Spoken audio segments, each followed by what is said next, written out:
Good morning, everybody. We're ready to start. My name is Howard Burns. I'm the editor of NJBIZ, and welcome to our monthly panel discussions.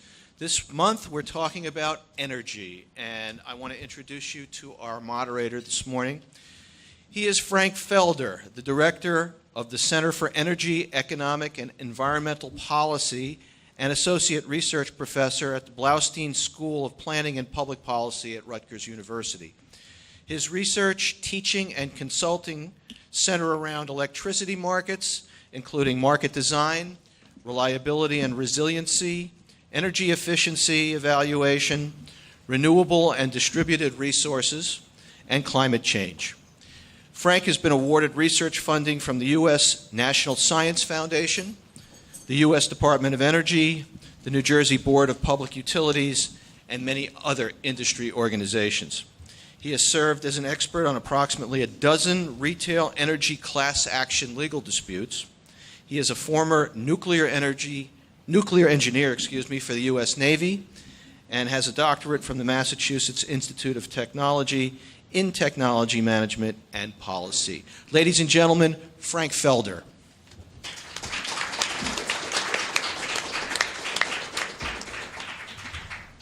Good morning. Always write your own introduction. It sounds a lot better.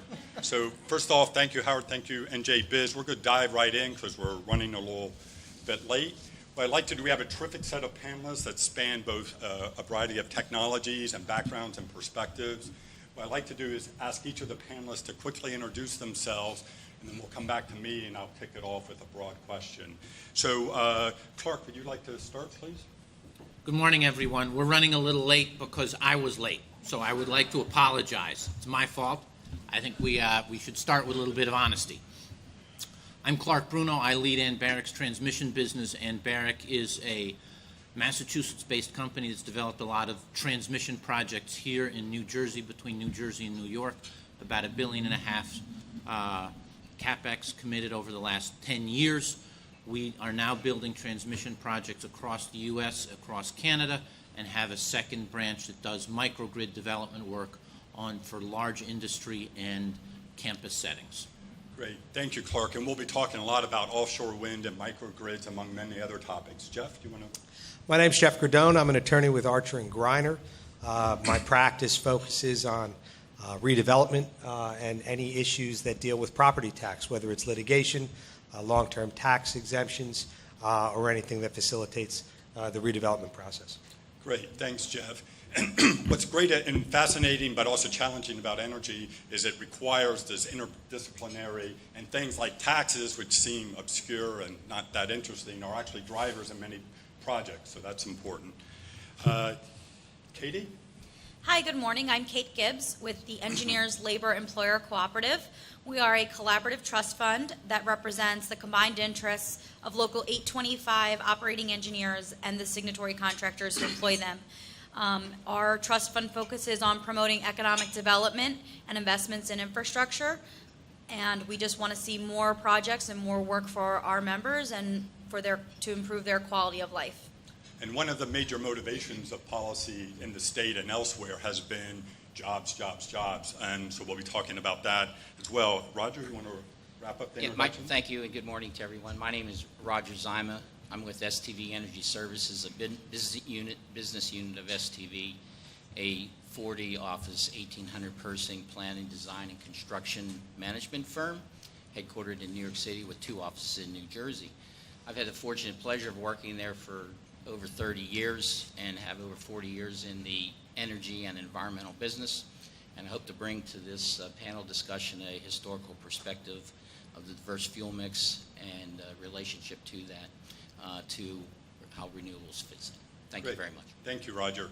So putting aside the minor budget kerfuffle, if that's the right word, that's occurring in Trenton, the current administration has a long list, an ambitious and aggressive list with respect to energy policy. I would read out all the various proposals, but that would take us to 9:30.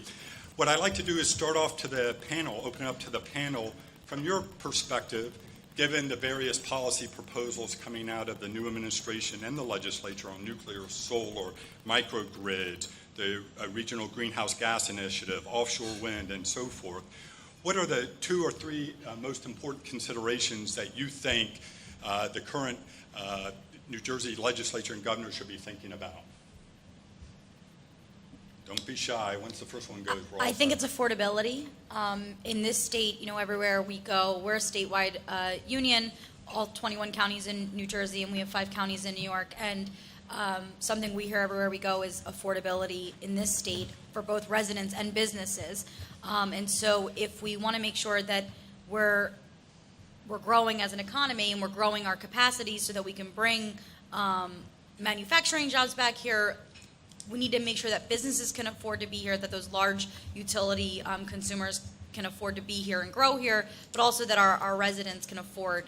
And I think that part of the considerations that the governor has a very ambitious energy policy plan, but we need to make sure that we're not pitting one form of energy against the other, because a diverse mix is going to allow for a more affordable, reliable provision of energy.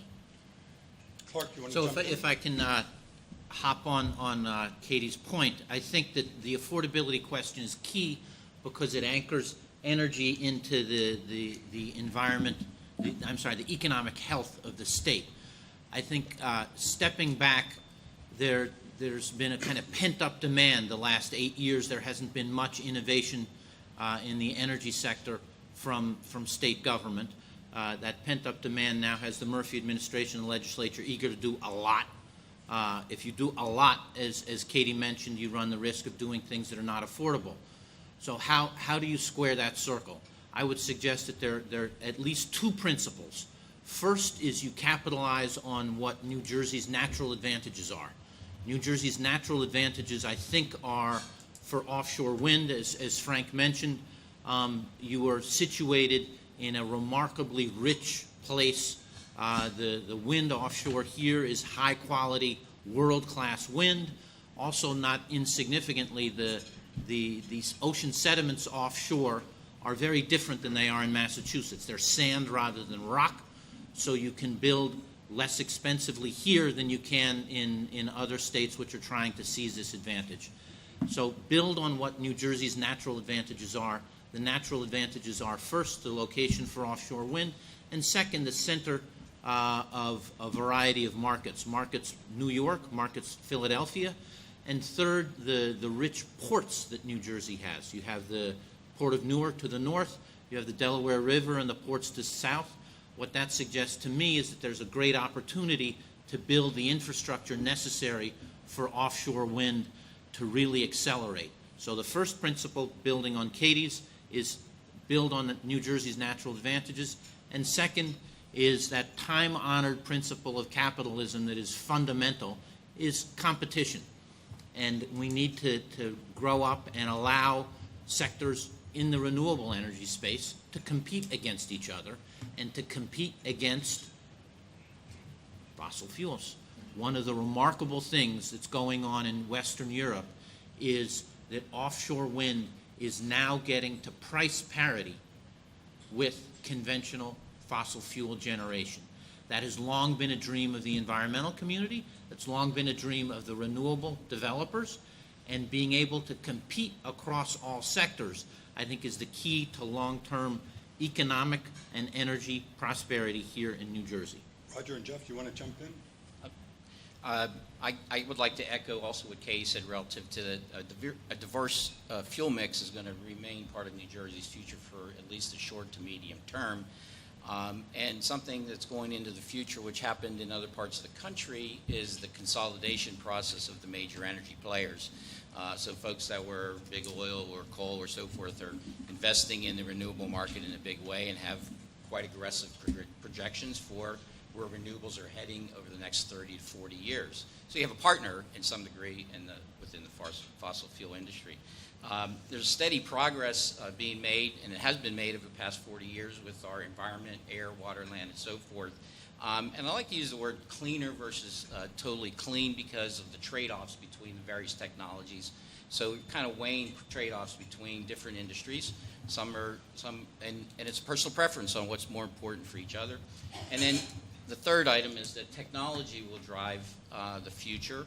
And who would have ever realized it 10 years ago that a small firm in Western Pennsylvania would have changed the entire energy climate of the world?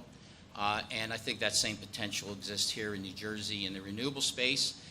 And so I think you have to keep the eyes to the ground on technology advances that will catapult the state to a greater renewable portfolio. Yeah, and I think it's important to realize that all these projects that we're talking about ultimately happen. They're ultimately built at the local level. And so there's a tremendous amount of competition, and there's a tremendous amount of hurdles to actually getting these projects done. We've got 565 municipalities in the state, all with local planning boards, all with local structures. So while we're talking about optimal places to put these facilities and we talk about feasibility, we also have to keep in mind the local process. And I think that layers of government, so local, state, but also the federal, for example, Offshore Wind would compete in the PJM, kind of the regional wholesale electricity market that's regulated at the federal government by the Federal Energy Regulatory Commission. Just coming back to this theme of integrating policy, I know the focus here is on business, but with energy policy, particularly around electricity, it's part and parcel with regulatory legislation and various levels of government. What are the areas in which different levels of government, I guess we should focus on state and local, can contribute to develop a clean energy future for New Jersey, and what are some lessons that we've learned from the past? Go ahead, Clark. Okay. I'm sticking out on the end, so I get pointed at first. The question of integration of local, state, and federal is a particularly important one because the energy sector is so heavily regulated across federal, state, and local jurisdictions. You know better than I what the local stuff is, so I'm not going to sort of step over there. But at least for offshore wind, which is a big chunk of where I think the Murphy administration is putting its chips, there are two opportunities that I think are very important. First, there's a little bit of a mindset that we have to kind of build renewables for ourselves. And I think I would like to invite the policymakers to think about exporting renewables. We can subsidize their development, but the most lucrative market for renewables is just to the north in New York City in the New York ISO. And the ability to compete on price against New York renewables for offshore wind, I think, is an economic opportunity for the state. So what does that mean about integrating policy? I think there's a lot of heavy lifting that needs to occur with, as you said, PJM and the New York ISO in order to smooth the export of offshore wind to markets that are even more lucrative than New Jersey's. That is New York. Point one. Point two, I think each state and every state needs to get transmission right. If you get transmission wrong, as certain countries in Europe have done, you restrict the market. You don't allow competition, and you allow what happened in New Jersey with the cable industry a couple decades ago. The first entity who comes in dominates it.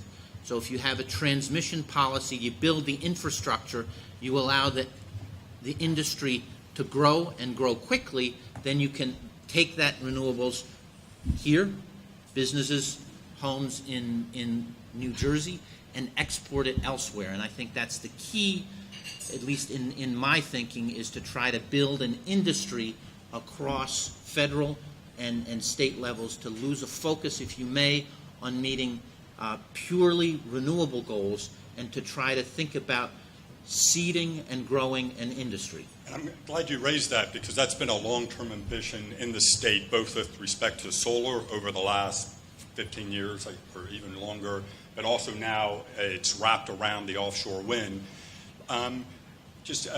Let's now link this to issues of jobs, training, and supply chains within the state.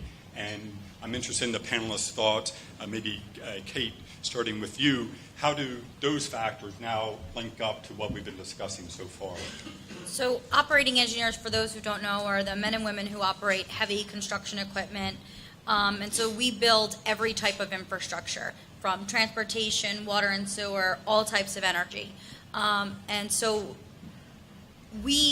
our men and women, not only are they the most skilled and the most trained and the highest credentialed, they don't just do that when they're going through their apprenticeship process.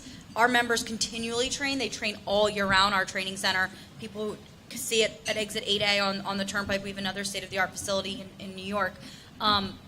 It's open all year long, and something that has been really picking up in the past few years and is a heavier focus is energy infrastructure training. And so I know Governor Murphy has talked a lot about the innovation economy and making sure that we have a workforce that is skilled and prepared and can lead in the industry.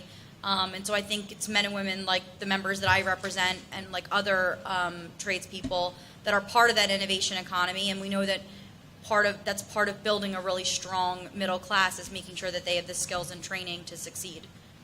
You want to jump in, Roger? I've had the pleasure over the past 40 years of living in some various areas of the country where energy issues kind of rise and fall based on a variety of different factors. That includes Western Pennsylvania and its coal and natural gas, and opening our Houston office and spending a number of years there as well, and working on a number of different energy sources, including renewables. And all I will say is that the aggressive program of a new technology, or I should say an expanded technology here in New Jersey, has extreme pin action when it comes to economic development, if you look at some of those places across the country where that occurred. And that pin action is through not only the actual source itself, but also the secondary impacts on secondary industries that come about, whether it be suppliers and services such as the engineering community, suppliers of products and goods. But then there's a third one, and that's when things come in and double on top of that, and that's the next phase. I guess you can use as an example the ethane cracker that's proposed in Western Pennsylvania. That's a doubling up of the energy practice in Western Pennsylvania, where a whole industry of additional suppliers and service providers. And the economic driver of a new emerging technology has been tremendous for those areas. So it's a very bright future to pull off a emerging renewable growing program. Yeah, and just to back up, so we're getting a little bit into the weeds, or the NYSO, the New York Independent System Operator. Think of that as the New York wholesale market, the analog to what we've been calling PJM, which originally, I think in the 20s, stood for Pennsylvania, New Jersey, and Maryland. Building off that, the fracturing of natural gas that you alluded to or mentioned has driven down natural gas prices and therefore wholesale electricity prices. And that, in part, has spawned the legislation that Governor Murphy signed back in May. So I'd like to link the lower wholesale electricity prices, along with some of the environmental implications, with solar development and nuclear. And maybe, Jeff, you want to talk about those areas? Yeah, something that we keep getting back to is these projects that we're talking about are very, very popular on the state level and the federal level.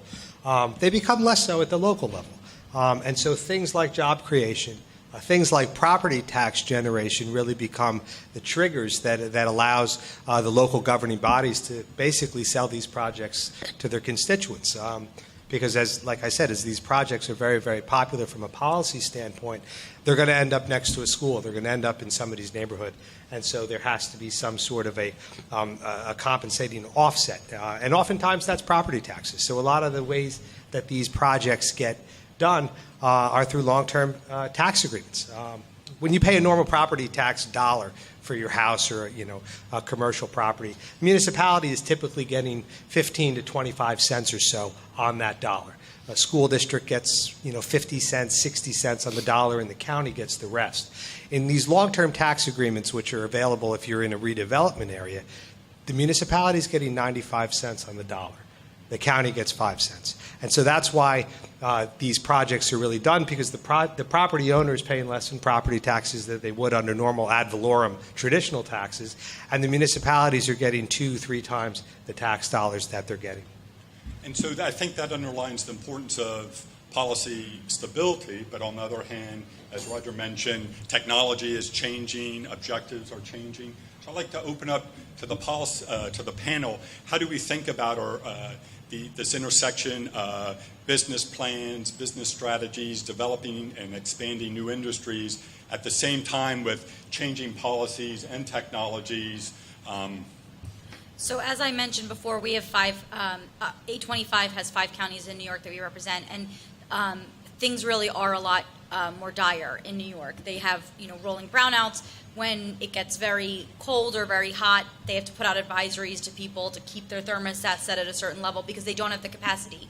And I was at a press conference at the State House where legislators were coming forward, and each legislator had with them a business that said, I could hire 1,000 employees tomorrow, but I don't have the energy capacity to do this manufacturing plant. And so we have to make sure that if we want to, that there's a perspective on how can we help the business community grow and make sure that people have jobs and that there is widespread prosperity. It's through a mix. We've all talked about the importance of a diverse mix, that yes, of course, renewables are wonderful, and we all have a goal to increase our use of renewable energy. But natural gas is a much needed part of our energy mix. It's a need to bridge us to the future, and it's affordable. Penn East Pipeline Project, which is currently under review in the state, will reduce energy costs because, as you said, natural gas prices are low, and this project will be able to bring more of it to this market. And we know that Governor Cuomo's policies affect New Jersey, and they affect other states in the whole region as well.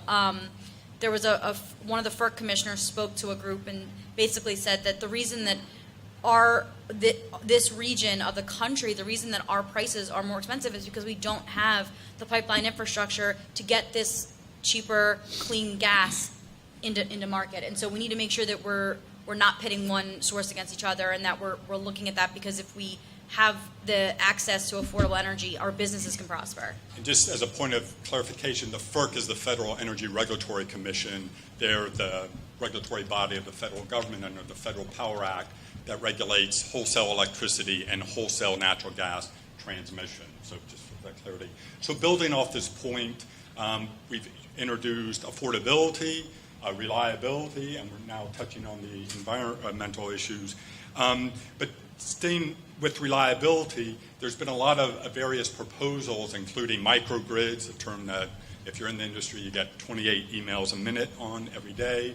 The promise of storage, the new legislation requires the Board of Public Utility at the state level to do a study in coordination with PJM. To the panelists, how are these new technologies, how do we think about, and what are the opportunities with those new technologies?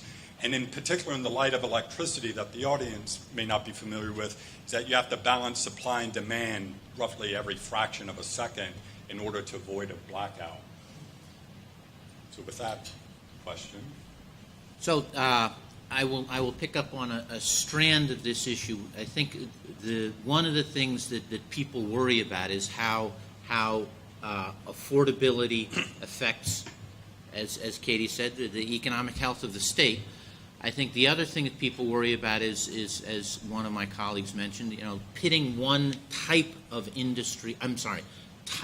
energy against another, whether it's conventional versus renewables or renewables against each other. So what do you do in that context? I think there are a couple of principles that really are fundamental. One is what I mentioned about building on New Jersey's strength. If you compare New Jersey to Massachusetts, where Massachusetts really is at the end of all those gas supply lines, Massachusetts doesn't have enough gas. New Jersey does. We can talk about whether we need more, but simply by the virtue of its proximity to some of the biggest gas-producing regions in the country, we here have access to, as Katie said, very affordable natural gas. What that means is, for planning purposes, we have a cushion. So without driving up the cost of energy, we can invest in renewables because we have this blanket, this real advantage of affordable natural gas. That affordable natural gas, I think, can serve as a both economic cushion to preserve affordability, but also an enabler to invest. And I would say this is not, the offshore wind industry in Europe is ripe. It has the largest players, Shell, Statoil from Norway, Dong, now Ørsted from Denmark. Some of the largest oil and natural gas players worldwide are not investing in, have invested in offshore, and they see it as a profit center for the next 20 to 50 years. That industry here should be housed in New Jersey because of its natural advantages. The transmission infrastructure, if you get the transmission infrastructure right, you can grow very quickly. Germany went from 1,000 to 5,000 megawatts in less than a decade. We can do that here in New Jersey. We can also avoid some of these local issues because you're offshore. You do not have some of the really, really problematic local concerns. Yes, you don't want to have a turbine at the water's edge, but assuming that you get the turbines so that they don't interfere with your tourism, with the environmental fish, wildlife, flora and fauna on the coastline, you have a remarkable opportunity to grow, to protect the environment, to avoid some of these really contentious local political issues, and to keep the affordability, I think, within reason, because Katie's right. One good way to get voted out of office if you're a governor is to have spikes in electricity rates. A Maryland governor had the experience of trying to run an election when electricity rates were going up, and not surprisingly, that governor is no longer in office. That happened a few years ago. The reliability issue that Frank mentioned is also starting to gain traction. If you do this wrong and threaten reliability, you are out of office and your economy suffers. So, Roger, do you want to build off those points in terms of technology, and then we'll quickly get to the next trade-off, which Bruno introduced, or Clark introduced, with respect to the environment? Again, I think historically provides a lot of value looking forward.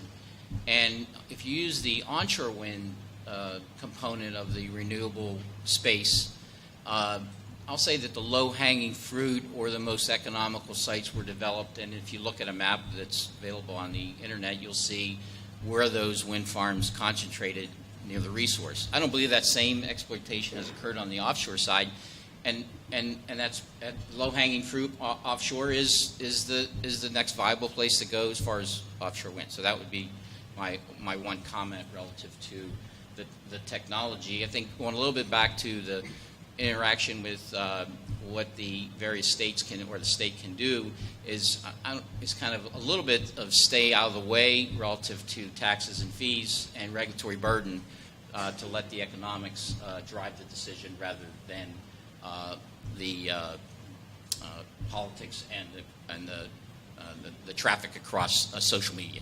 I just want to add one thing to our, speaking about our competitive advantage in technology. New Jersey, one of our the competitive advantage that we have is our workforce. We have a highly educated, highly skilled workforce, and so I think that as we move forward with these new technologies, that we that's an asset that we can utilize, and it can, all of these various forms of energy, we know that we're going to be seeing incredible technological advancements coming up, and I think it's an opportunity for so many different industries, not just the energy industry, but all of the ancillary development that can result from it. So one area that we've been exploring has been at the grid level, offshore wind, transmission, but there's another piece. That grid is attached to the distribution level, so we've been talking about microgrids. Think of generation located on site, storage, at the distribution. When you drive around, you see the utility poles. These are, in some sense, two different strategies, both complementing and competing, and they involve a set of policy, business decisions, training, supply chain, local versus state and federal issues. So to the panelists now focusing on business opportunities, what are some of the business opportunities you see? And let's start or direct this more towards at the distribution level, reliability, resiliency, distributed generation, solar, and so forth. Go ahead, Roger. I'll just say that I think one item on the business level is the development of battery storage technologies. I think there's been large advances in storing power for future use, whether it be for cars, operations of things such as security systems in your home and so forth. So the advances in battery technology is an area that I understand is a growth market, and that complements the renewable space. And what's so important about storage, this is counterintuitive to your day-to-day experience where you're walking around with 5 or 6 batteries in your phone and your iPad and in your laptop, which we can store electricity at low amounts, relatively cost-effective, which is why you have 3 or 4 batteries on you. But at the grid level, the size of New Brunswick, let alone New York City or the New Jersey or our region, storage is the fundamental challenge in this context because we have to balance supply and demand. I don't want to move away from the microgrids and distributed generation and so forth. What are some other issues that we should be thinking about, both in the context of business and hand in glove with policy at the state level? My answer, I like this phrase that I hadn't heard in this context before about the low-hanging fruit for siting wind generation both on land and in the water. I think the low-hanging fruit here is offshore wind because there's been nothing done, and there's an extraordinarily rich area of offshore wind from the southern part of New Jersey to the north. How you capitalize on that, I think, is creating the infrastructure to allow the industry to grow. Katie's point about a trained workforce here ready to take off is really important. I think that from anything from ports to manufacturing foundations, the turbines themselves, there is an ample opportunity both in terms of space and workforce to site industry here. The last piece of this is New Jersey also has a highly educated workforce at the engineering and, well, you know better than I, the state university and elsewhere. And this combination of geographic advantages, an educated workforce, and then an educated technical and design workforce, I think makes New Jersey a natural home for this kind of industry. That's offshore wind. Storage is interesting. Frank mentioned the dichotomy between you have the iPhone and everything else hanging around. Storage at a larger scale still has yet to become attractive, except in particular instances. Particular instances we all experienced with Sandy, because if you had an hour or 15 minutes of storage, you could have saved certain critical institutions and allowed their backup generators to start and to sustain themselves. And so storage is interesting because I think rather than all of us having a little battery in our homes or in our businesses, if you can deploy it strategically, critical infrastructure is a phrase of the moment that people are using to describe it. But I would even go narrower to particular hospitals, to particular gas stations where everybody needs gas in a crisis. I think storage has some circumstantial advantages that I think can be unique and are important to think about. So we've been talking, I'm sorry. I was just saying, if we're going to be able to get to the point where we can make the investments necessary in research and development of transmission, of storage, to do it more effectively and more efficiently and more affordably, we have to have that blanket, right? We have to have that cushion of natural gas to get us there, or these investments aren't going to be able to be made.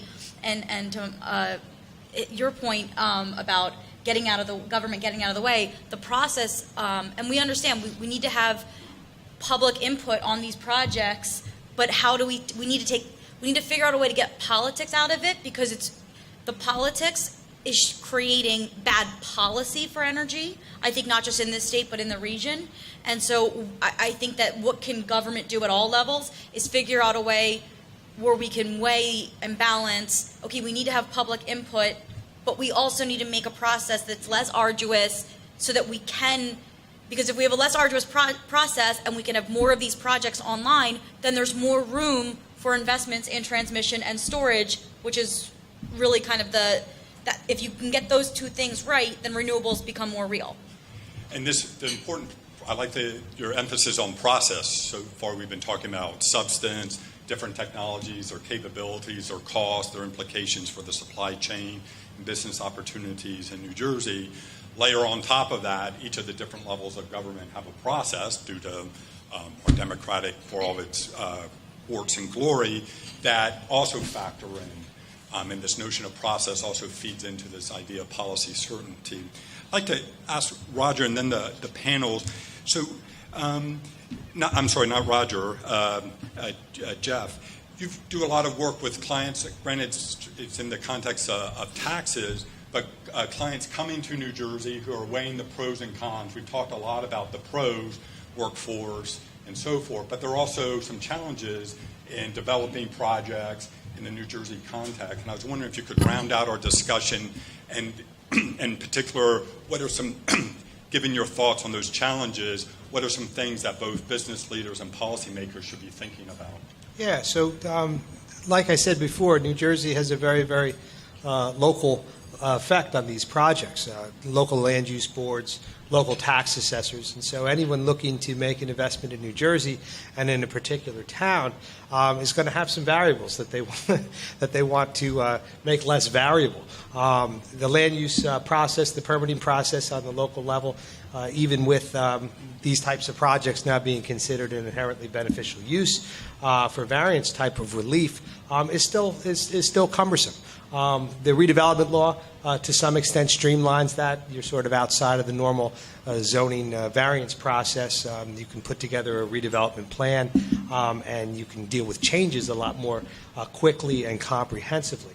But these are the types of hurdles that anyone looking at a project in New Jersey and in specific towns or cities in New Jersey is going to look at. One of the big variables, which we talked about before, is property tax. And we're subject to local assessment in New Jersey. There's no set revaluation schedule. And so that's always a variable that folks are trying to nail down. One way to do this is, by way of a long-term tax exemption or tax agreement with the municipalities, which is available in redevelopment areas. In that context, you can basically negotiate what the taxes are going to be and lock them in for a period of up to 30 years. Whether the taxes are high, whether they're low, you'll at least know what they are. And that gives some stability to equity partners or stakeholders in the process.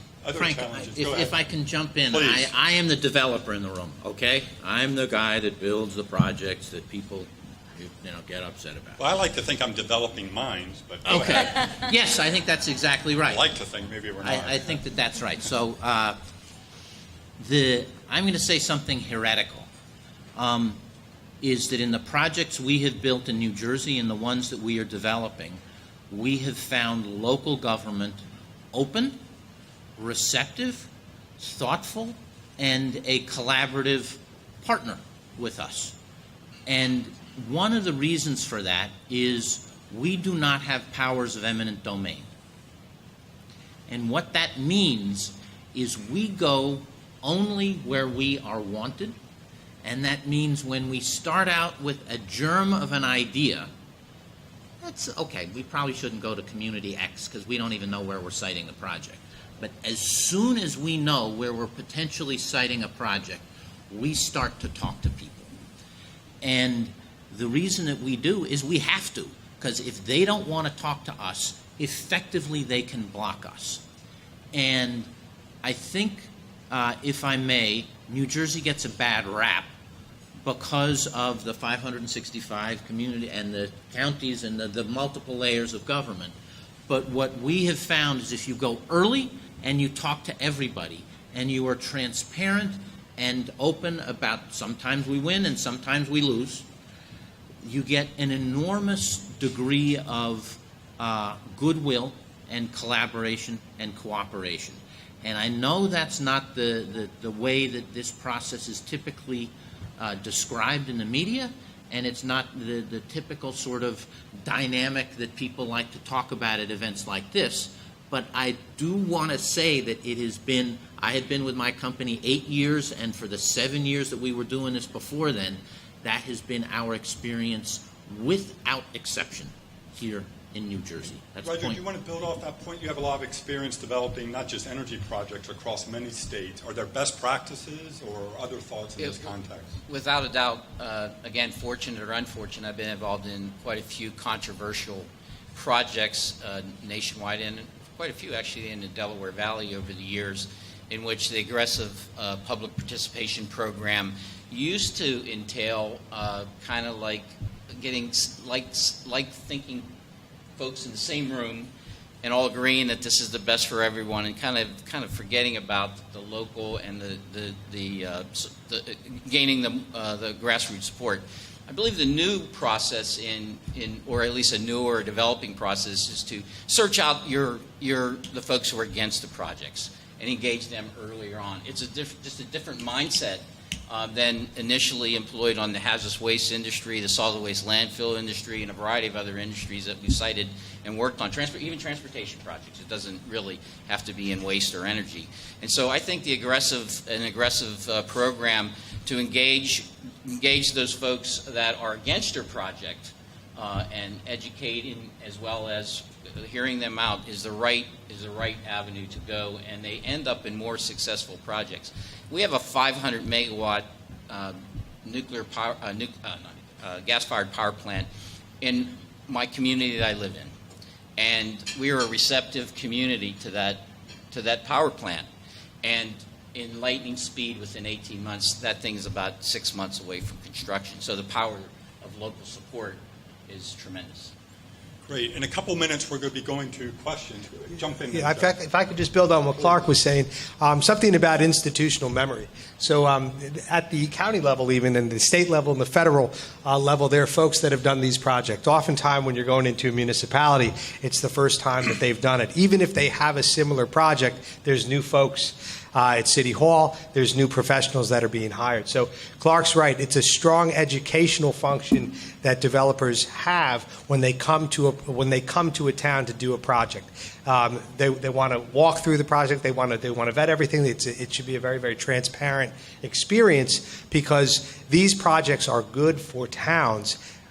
You just have to be able to explain them to the folks that have never done one of these before.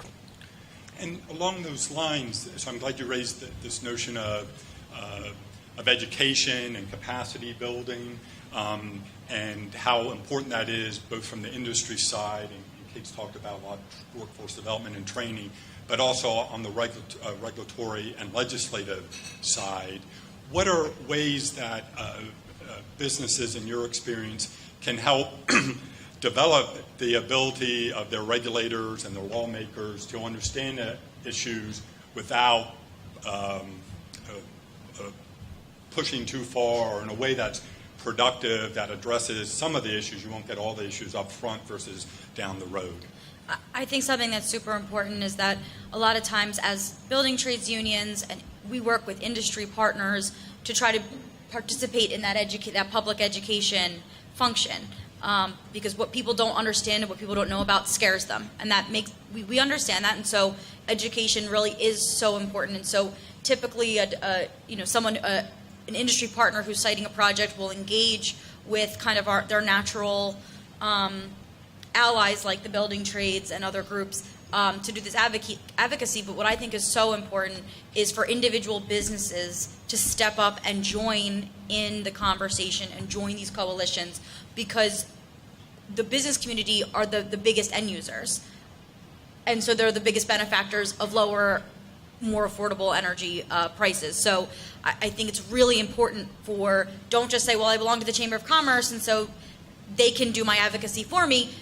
In the court of the public opinion, hearing from individual businesses in their individual communities means a lot more to a person than just, well, this industry is saying it or this trade union is saying it. It really carries more weight if it's individual businesses. So I know it's something that we, who focus on advocacy, ask all the time is, can we get individual businesses to step up and be part of the conversation? Yeah. Go ahead. attending seminars like this is helpful. That's one plug for this. But I think it's important for everyone to realize that there's a tremendous opportunity here. There's a tremendous benefit to getting it right, not competing one technology versus the other. But there's a penalty to getting it wrong. All of these projects we're talking about are expensive, which means that they, in the first instance, they all generate jobs and they all generate tax revenue. But if you get it wrong, they don't generate jobs or tax revenue over the long term, and in which case you have a lost opportunity in a municipality, in a state, for a project that's not producing. And so I'd like to echo those two comments. We're here today. This is being hosted by NJBIZ. All right, this is a communications arm of all of you. All right, and the opportunity for business as a group, as individuals, Katie mentioned, the individual role that you can have is vastly, you could punch, classes beyond your weight if you show up to a state or federal representative, because by and large they don't hear from you.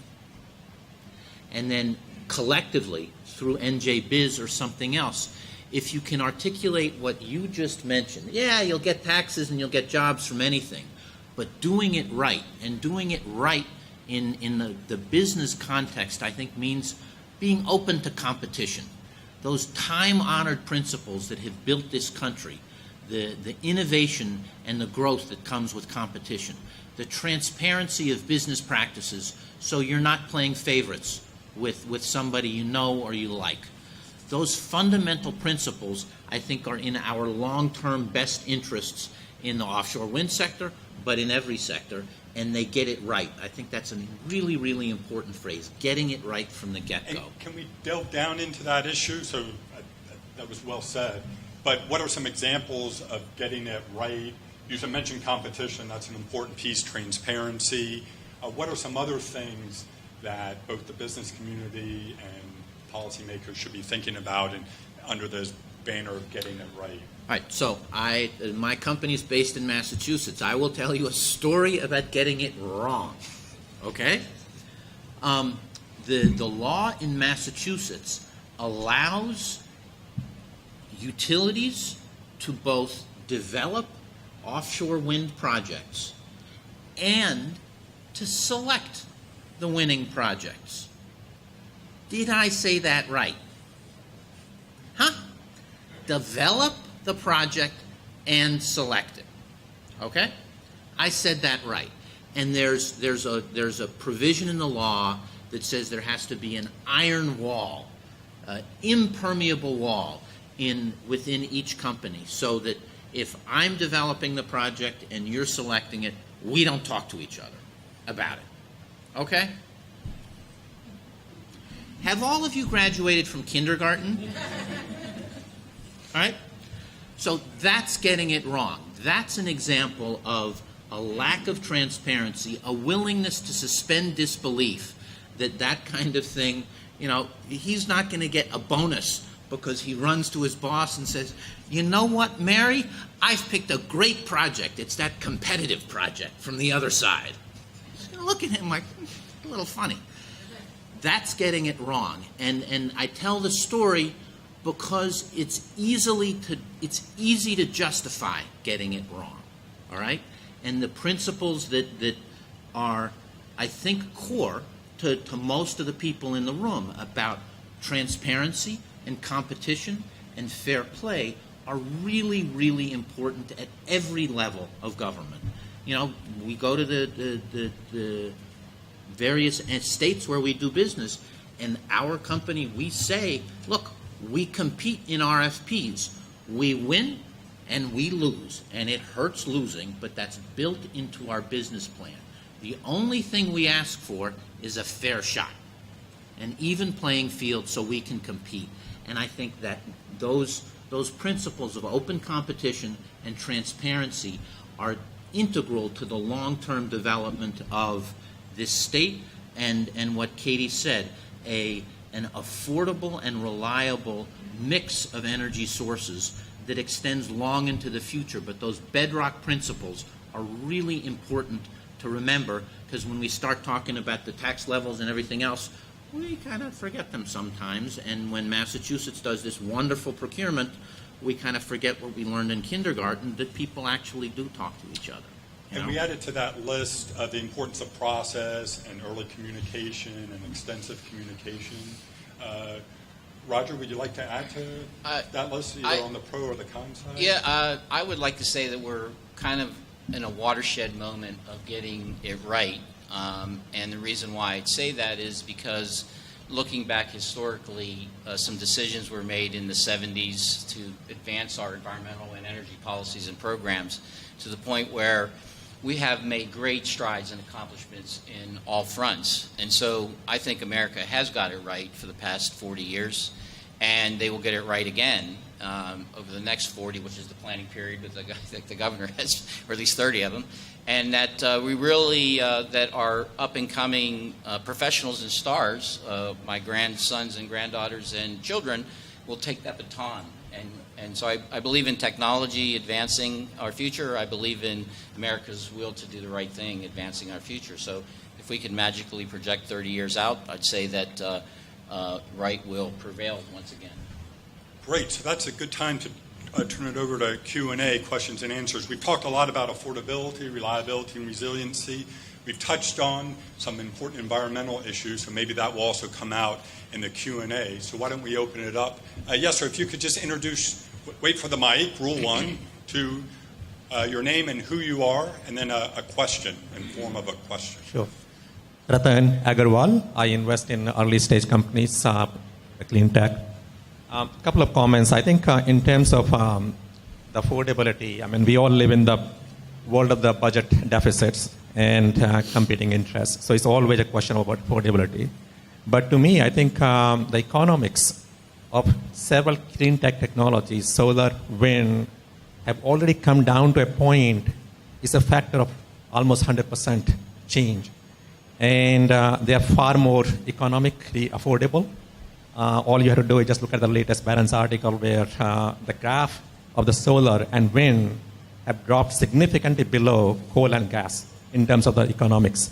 What that means is that for the long-term investment in the state, we don't need to have to fight one versus the other. We can have the bond issue, which can be linked to a wind or solar investment, and not have to get caught into this challenge of you're taking from one to another pocket. So what's your question, sir?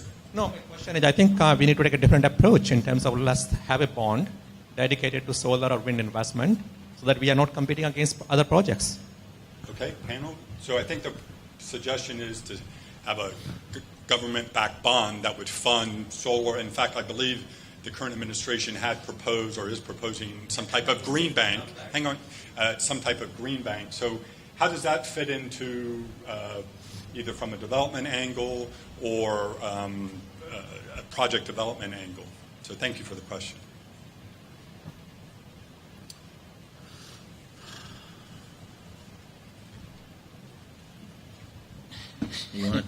I think they want to think about that. I think Team I huddle. would dispute whether or not solar and wind are now at price parity. I know that the numbers are all over the place. Certainly the costs have come down. The question also begs the question is, if they are competitive, why would you need a government-backed bond? Yeah, I mean, they would just go to financing. let me just follow that up. I don't think they're price parity.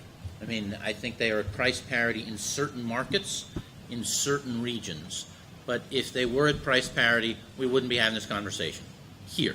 If we're not Arizona, we're not equatorial Nigeria, where so in terms of solar, the price parity is location specific.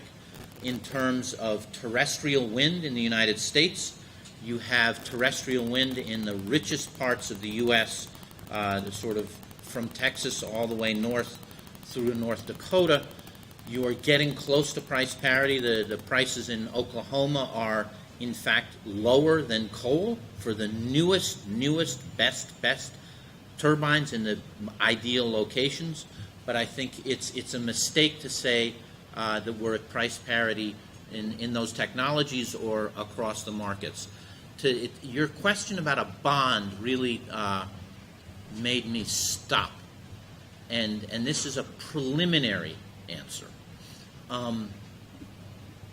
I don't think government is the best project developer.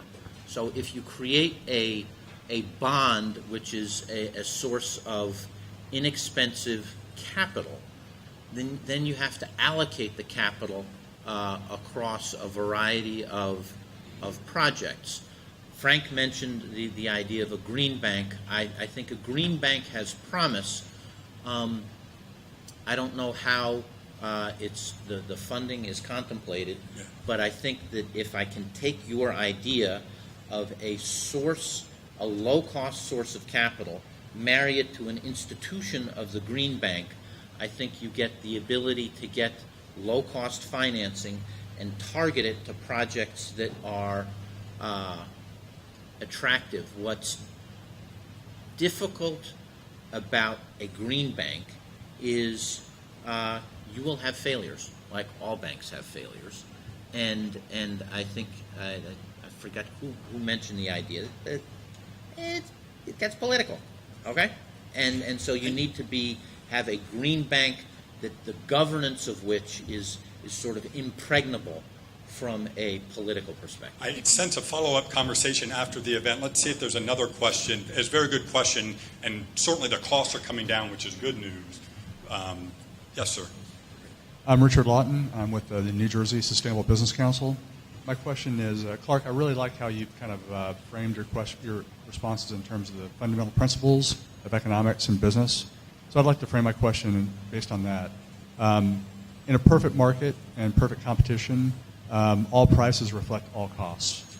But we know that's not the case. We know that there shouldn't be any negative externalities.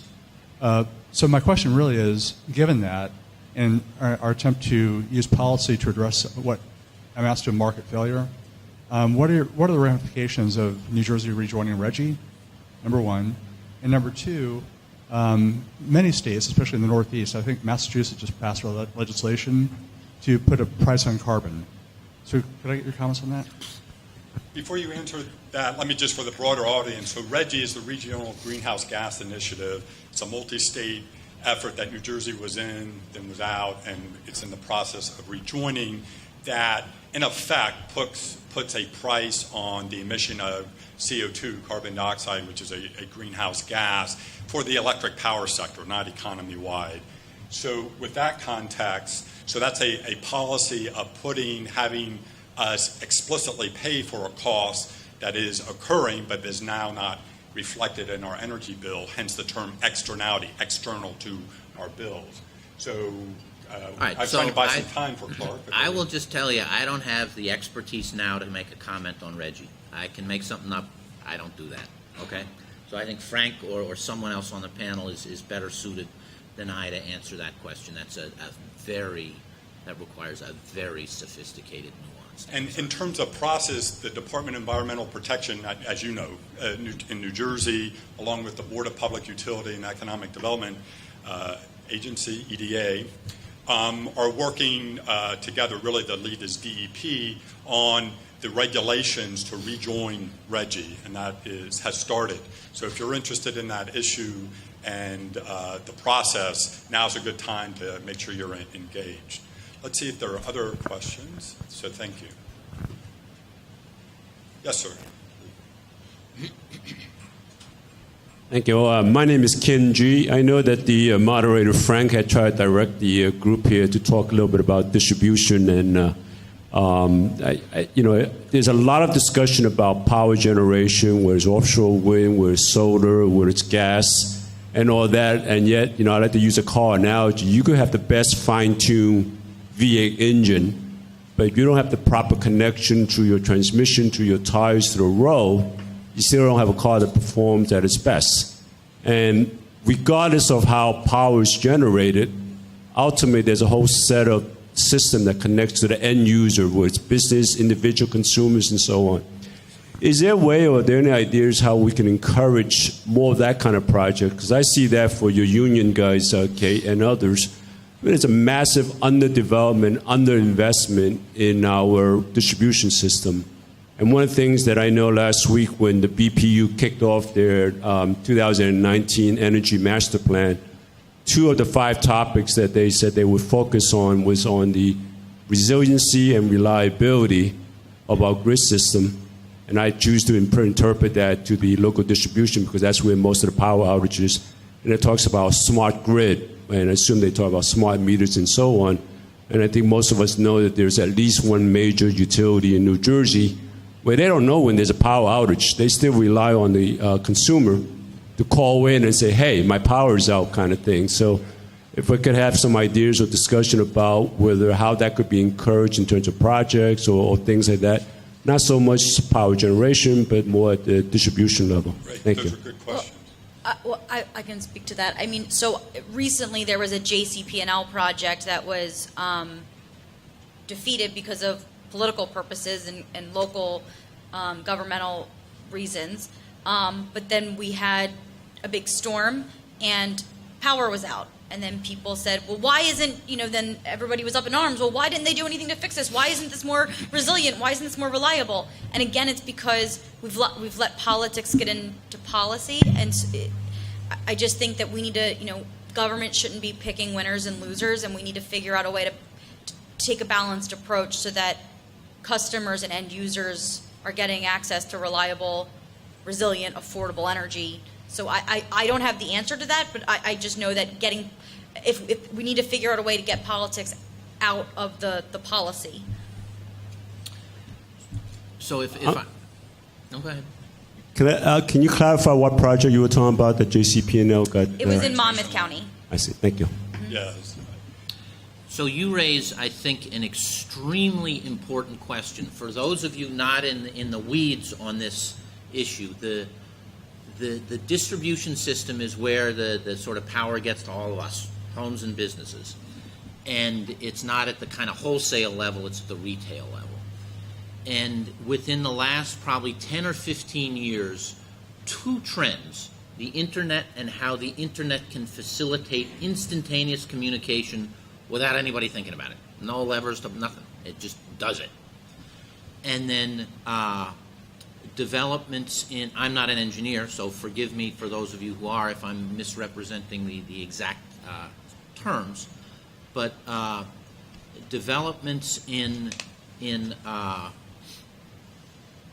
and I just forgot the word. Distribution, reliability? No, it's all right. Microgrids? Engineering Internet of technical Things. word. All right. Smart grids? No, so there's the internet, and then there's a companion development in the ability of electrical engineering to integrate and plan outside of the internet the generation and the use of electricity on a local site. These 2 developments have the potential to do, as you said, sir, to really change how power is utilized in less a home, but in a large university or in a campus setting or a big building or an industrial park.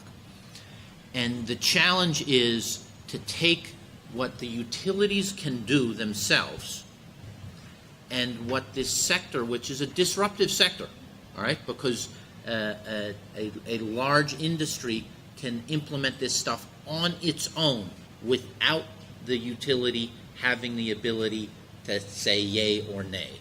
The challenge, and it's a very, very difficult challenge, is to preserve the economies of scale and the efficiency of the utility model, and at the same time to enable these newer technologies to capture the value and the efficiencies that they can capture, that the utility model is still not quite there yet in developing the business models to deploy those newest technologies. Let's see if there are other questions, and then we can come back, because I just want to be... Sure. It's a follow-up rather than a question. Well, other questions or comments? We may be to your follow-up, but yes, Howard has one. Roger, Wait for the mic. Rule 1. Rule 1 of Fight Club. Roger, you made reference earlier in the conversation to the Shell cracker plant in western PA. It's a mammoth project. It's an $8 billion project. Can you talk about what potential business opportunities there are in New Jersey from the development of that plant in Western PA? Excellent. That's a very great question, and actually a little bit ties into the marketing of the materials that will come from that plant, and it's if you want to call it circles of influence, and of which New Jersey is part of that.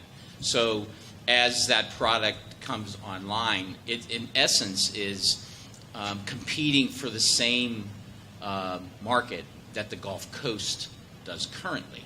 So New Jersey is part of that. So the ripple effect in circling from western Pennsylvania throughout the Northeast is projected to be substantial in secondary businesses due to plastic manufacturing and all the things that occur now in the Gulf Coast. So it is projected to be substantial for the Northeast, New Jersey included. So I think that point's very important. As you said, I like this notion of the spheres of influence, because New Jersey is integrated into the U.S., the world economy, certainly its neighboring states. And so what happens, development or economic activity in one state spill over into New Jersey and vice versa. And sometimes that's lost in the discussion. There was a question in the back. Good morning. My name is Larry Glover. I'm with Breakthrough Market. You've talked quite a bit about renewable energies and cost efficiencies and its impact on local communities. Within the last 30 days, the legislature has signed a bill that is sustainable to nuclear development. Can you tell me what the impact of a decision like that might be as we look to Master Plan 2030 and beyond? You familiar with the signing of the bill that Yeah, so the legislation, sustains? it was part of this package I alluded to, that not just a nuclear payments for the thought was the Southern Jersey 3 reactors owned by PSEG and Exelon, but also a package of legislation with respect to renewables, in particular solar, offshore wind storage, rejoining RGGI, energy efficiency and demand response. So I can provide you more detail offline in terms of the potential price impacts.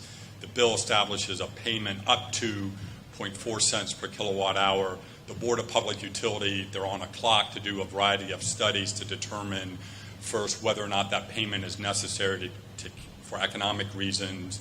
This goes back to the earlier point about low natural gas prices that you talked about in terms of technology development that have pushed down wholesale prices, that the nuclear units under this regional wholesale electricity market are competing against. There are also implications for air quality.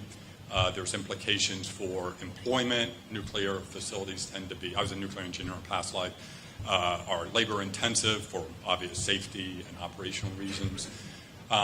So I don't know if the panel has more to add, perhaps from a job perspective. Just that it's the reason that our organization was supportive of the zero emissions tax credit legislation was because nuclear in New Jersey, we're almost 100% energy independent, meaning we get all of our energy from New Jersey. And almost half of that comes from nuclear. And so it's part of that trade-off where if we had more pipeline infrastructure, so we had more access to natural gas, then you wouldn't necessarily have such a large reliance on the nuclear. If you just pull those sources offline because they're no longer economically viable, then we still have that demand. So where does then the supply come from?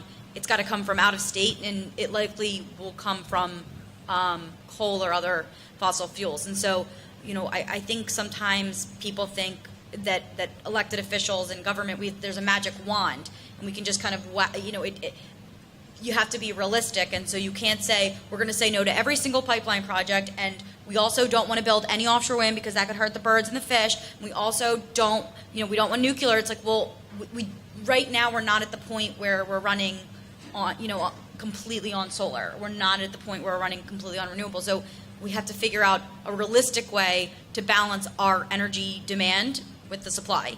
So I think it was an important part of keeping that diverse energy mix. Good. Other questions? Yes, sir.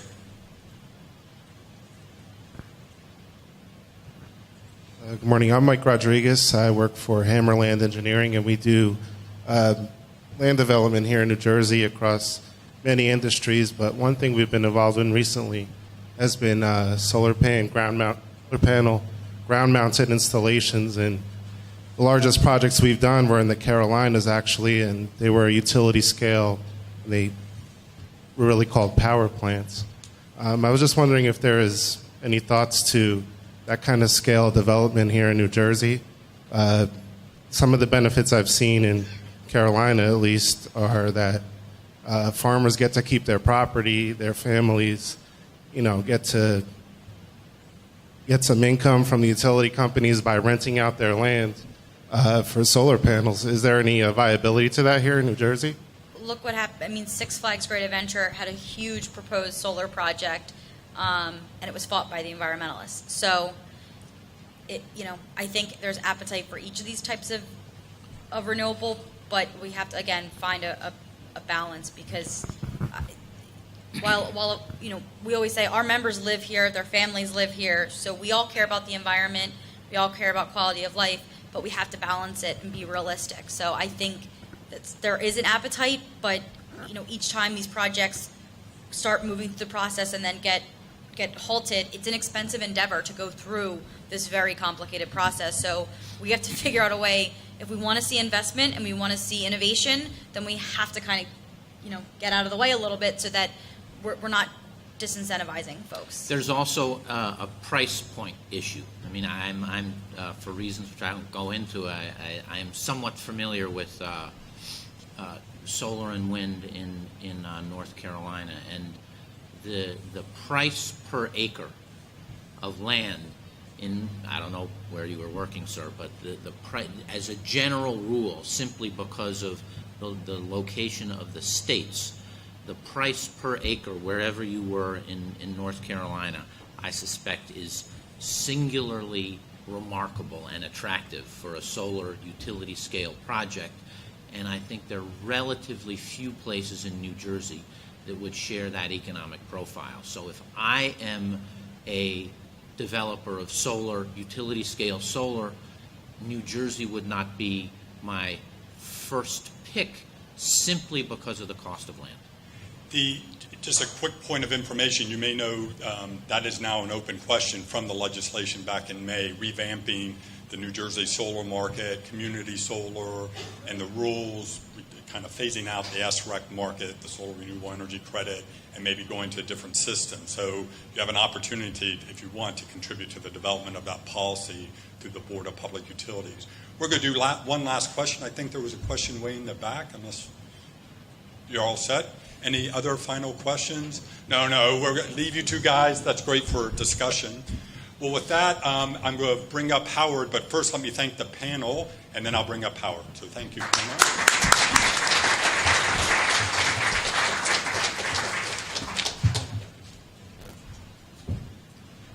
Thank you, Frank. That was a wonderful job of moderating. Again, a very informative and interesting and developing panel discussion.